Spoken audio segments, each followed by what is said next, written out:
नमस्कार दोस्तों, कैसे हैं आप सभी। आज फिर आप सभी के सामने हाजिर हूँ एक नई कहानी लेकर। यह कहानी आप सभी को बहुत पसंद आने वाली है, इसे कहानी को पूरा जरूर सुनिएगा। भाभी, आप 56 भोग खाती हैं और माँ को रूखा सूखा कराती हैं। यदि आप सभी को मेरे द्वारा लिखी गई यह कहानी पसंद आए तो चैनल को सब्सक्राइब करके पास में जो बेल आइकन का बटन है उसे प्रेस जरूर कर दीजिएगा, क्योंकि इसी से मिलती हैं आप सभी को मेरी आने वाली हर कहानी की नोटिफिकेशन। कहानी पसंद आने पर वीडियो को लाइक जरूर कीजिएगा, जिससे मुझे मिलती है कहानियाँ लिखने के लिए प्रेरणा। और कहानी को अपनों के साथ शेयर करना बिल्कुल ना भूलें। तो चलिए कहानी शुरू करते हैं। आज चहक हर दिन की तरह सुबह जल्दी उठकर रसोई में काम कर रही थी, लेकिन किसी भी काम में उसका ध्यान नहीं था। दूध गर्म करने के लिए गैस पर रखकर छोड़कर वह अपनी बेटी बंती का लंच बॉक्स लगाने रखती। तभी सासू माँ विमला जी रसोई में आते हुए चिल्लाती, अरे बहू, ध्यान कहाँ है तुम्हारा। यदि मैं गैस बंद ना करती तो अभी पूरा का पूरा दूध निकल जाता। तभी चहक कहती, माँ जी माफ़ कीजिए, वो मेरा ध्यान कहीं और था। तभी विमला जी तीखे स्वर में बोली, हाँ, काम करते वक्त तेरा मन कहाँ लगता है जो तेरा ध्यान काम पर होगा। तभी वहाँ राहुल आते हुए कहता, क्या हुआ माँ, क्यों गुस्सा दिखा रही हो। अभी तो अस्पताल से ठीक होकर आई हो। डॉक्टर ने आराम करने के लिए कहा है, जाकर आराम करो, वरना बीपी फिर से हाई हो जाएगा। और खाने पीने का ध्यान रखना, शुगर बढ़ गई है आपकी। चाहिए आप शांति से आराम कीजिए, यहाँ चहक सब देख देगी। तभी विमला जी ने कहा, तेरी पत्नी को आता ही क्या है जो वह यहाँ काम करेगी। अभी मैं ना आती तो पूरा का पूरा दूध निकल जाता। हाँ माँ, चहक से गलती हो जाती है, पर अब ठीक है, आपके आशीर्वाद से सब सीख जाएगी। अब आप आराम कीजिए। विमला जी वर वर करते हुए वहाँ से चले जाते। तभी राहुल चहक से कहता, क्या मेरी खूबसूरत पत्नी का चेहरा मुरझाया हुआ क्यों है, और तुम कब से माँ की बात का बुरा मानने रही। तुम तो जानती हो माँ की आदत, उन्हें हर काम समय पर और परफेक्ट चाहिए। अब जाने दो। यही सब भूलकर एक प्यारी सी मुस्कान दे तो चहक के चेहरे पर हल्की सी मुस्कान आ जाती। तब राहुल कहता, यह वही मुस्कान नहीं जो मैं देखना चाहता हूँ, यह तो दिखावती है। अब बताओ, सच सच क्या बात है। तब चहक ने कहा, राहुल, मैं माँ जी का स्वभाव बहुत अच्छे से जानती हूँ, और सच कहूँ तो मुझे उनकी किसी भी बात का बुरा नहीं लगता। पर कहते हुए चहक रुक जाती। तभी राहुल कहता, पर क्या। तब चहक बात को बदलते हुए कहती, चलिए छोड़िए इन सब बातों को, आपको ऑफिस के लिए लेट हो रहा है, आप ऑफिस जाइए, वरना आपके बॉस आप पर गुस्सा होंगे। यहाँ तो आप मुझे माँ जी की दाद से बचा लेते हैं, वहाँ आपको कौन बचाएगा। यह सुन दोनों के चेहरे पर मुस्कान आ जाती। तब राहुल कहता, यही तो है वह मुस्कान जो मैं देखना चाहता था। अब जाइए भी, चहक ने कहा।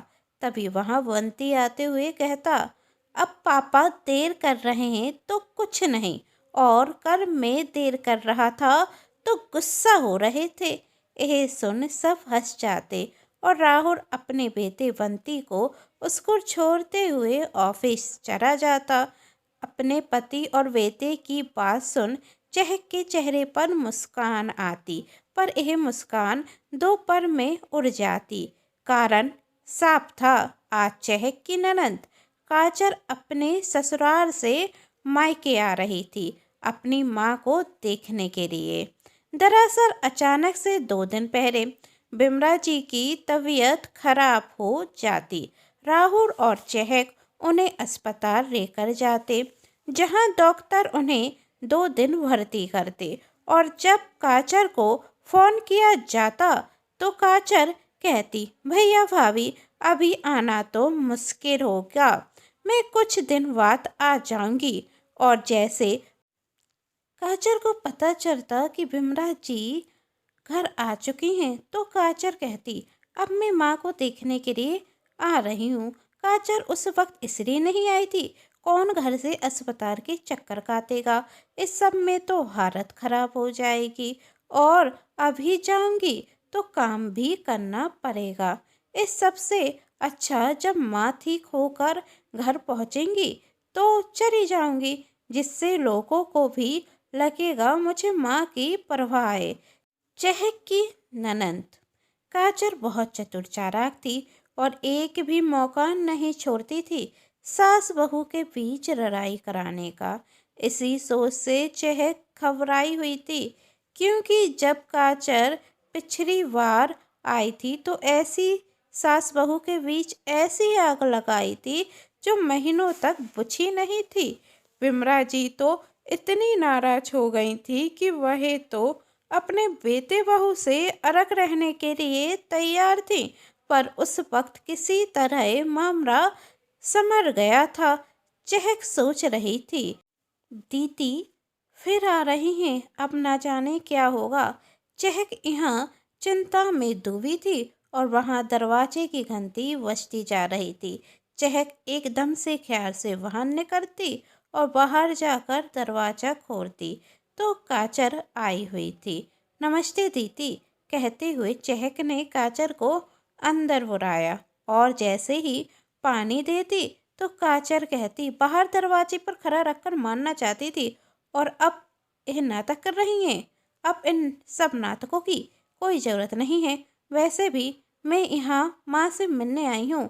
माँ कहाँ हैं? दीदी वह अपने कमरे में हैं। आप चलिए, मैं आपके लिए चाय लेकर आती हूँ, चहक ने कहा। काचर अपनी माँ के कमरे की ओर चली जाती और चहक रसोई में चाय रखने चली जाती, और वहाँ बिमला जी जब अपनी बेटी को देखती तो उनकी आंखों में खुशी के आंसू आ जाते। तभी चहक वहाँ चाय लेकर आती। काचर चाय का गिलास उठाते हुए कहती, अब क्या चाय से ही पेट भरेंगी? जल्दी से खाना रखाओ। जब से पता चला है माँ बीमार है, तब से मैंने चैन से खाना नहीं खाया। आप नहीं जानती माँ, मुझे कितनी फिक्र हो रही थी आपकी। जब पता चला आप अस्पताल में भर्ती हैं तो उस वक्त क्या बीती थी मुझ पर। मैं तो बस दिन रात भगवान से ही प्रार्थना करती थी कि मेरी माँ जल्दी से ठीक हो जाए। तो दीदी आप उसी वक्त माँ जी को देखने के लिए क्यों नहीं आई? यदि आप आ जाती तो आपको भी अच्छा लगता और माँ जी को भी। चहक का इतना कहना था कि काचर के तन बतन में मिर्ची रख जाती, और वह जब एक बेटी की माँ बीमार हो, वह बेटी क्या ससुराल में खुशी से रह पाएगी? वो तो मेरी मजबूरी थी, इसलिए मैं आ नहीं पाई। काचर ने मगरमच्छ के आंसू निकालते हुए कहा। अब क्या था, काचर का ड्रामा ऐसा शुरू होता कि खत्म होने का नाम ही नहीं लेता। और फिर विमला जी कहती, अब चैन मिल गया मेरी बेटी को रुलाकर, अब जाओ जाकर खाना भी रखा दो। क्या आंसू से ही पेट भरवाएगी मेरी बेटी का? चहक वहाँ से शांति से चली जाती और खाना लगा देती। इसी तरह कुछ दिन निकलते। फिर एक दिन जब चहक अपनी सास को खाना लगाती तो अपनी माँ की थाली देखते हुए काजल गुस्से में कहती, भाभी ये सब क्या है? यह मेरी माँ है, कोई भिखारन नहीं। मत भूलो जिस घर में आप रहती हैं वह घर मेरी माँ का है। क्या हुआ दीदी, आप इतना गुस्सा क्यों दिखा रही हैं? मुझसे कोई गलती हो गई क्या? तब काचर कहती, गलती? आपसे पाप हुआ है। आप खुद 56 भोग खाते हैं और माँ के लिए ये रोटी, वो भी कम घी वाली, और बस एक सब्जी और एक दाल के साथ। तब चहक कहती, दीदी ऐसी बात नहीं है, वो दरअसल। चहक आगे कुछ कहती, तभी काचर चहक को रोकते हुए कहती, भाभी मैं सब जानती हूँ। आज सुबह आपने पनीर के पकौड़े हरी चटनी के साथ बनाए थे, मैंने प्लेट में रखे हुए देखे थे, और गाजर का हलवा भी तो बनाया था। वह कहाँ है? वह सब आप खा गई और माँ के हिस्से में यही 2 रोटियाँ आई। तभी वहाँ राहु आते हुए गुस्से में कहता, काजर अब बस भी करो, क्या अनाप शनाप बातें कर रही हो। तभी काजर कहती, भैया ये तो पराए घर से आई हैं, आप तो इस घर के हो। माँ की कोख से जन्म लिया है आपने, और आप भी माँ के साथ अन्याय होते हुए देख रहे हो और माँ के साथ ऐसा कर रहे हो। तभी राहुल कहता, कोई किसी के साथ अन्याय नहीं कर रहा है, और माँ सिर्फ तुम्हारी नहीं मेरी भी है। मुझे भी उनकी चिंता है। और बंटी के बार बार जिद करने पर चहक ने गाजर का हलवा बनाया था। बच्चा है, कह रहा था कि उसकी सभी दोस्तों की मम्मी ने गाजर का हलवा बनाया है, मुझे भी उसको लेकर जाना है। का चहक ने तो मना किया था, कहा था कि माँ जी को गाजर का हलवा बहुत पसंद है, यदि मैं बनाऊंगी तो उनका मन होगा खाने का। पर डॉक्टर ने माँ जी को ज़्यादा तेल मसाला वाला खाना खाने से मना किया है, और शुगर ज़्यादा होने के कारण मीठा खाने को भी मना किया है। 1-2 महीने मान जाओ बेटा, फिर बना दूंगी। जब मैं बनाऊंगी तो आप और दादी दोनों खाना।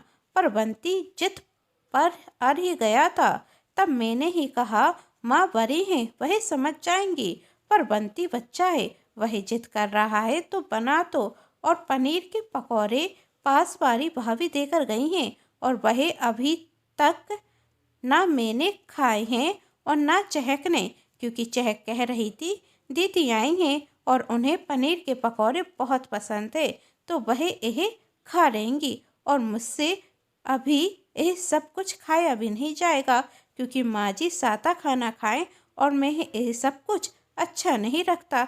इसलिए चहक अपने लिए भी रोटी ही बनाई है, और मेरे कहने पर मेरे लिए भी, क्योंकि हमें खाना मिलकर खाने में स्वाद आता है। एक साथ बैठकर खाना खाना पसंद है।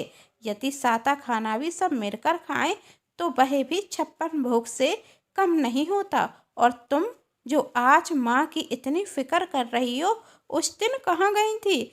जब हम माँ को हॉस्पिटल लेकर गए थे, तब तो तुमने अपनी बीमारी का बहाना बना दिया था, यह सोचकर कि कहीं यहाँ आकर कोई काम ना करना पड़ जाए। और जब माँ हॉस्पिटल से घर आई तो तुम ठीक हो गई और यहाँ माँ की सेवा करने आई थी ना। तो तुम कौन सी सेवा करती हो तुम माँ की? मैंने तुम्हें अभी तक एक कटोरी हिलाते हुए नहीं देखा, सिर्फ औतर चढ़ाते हुए देखा है अपनी भाभी पर। आखिर री में राहुल कहता, तुम्हें क्या रखता है मैं कुछ जानता नहीं? कि मैं सब जानता हूँ, पर कुछ इसलिए नहीं कहता क्योंकि मैं किसी भी रिश्ते को खोना नहीं चाहता। पर आखिर इंसान कब तक चुप रहे, एक सीमा भी होती है। तब काजर कहती, सॉरी भैया, आज के बाद ऐसी गलती कभी नहीं होगी।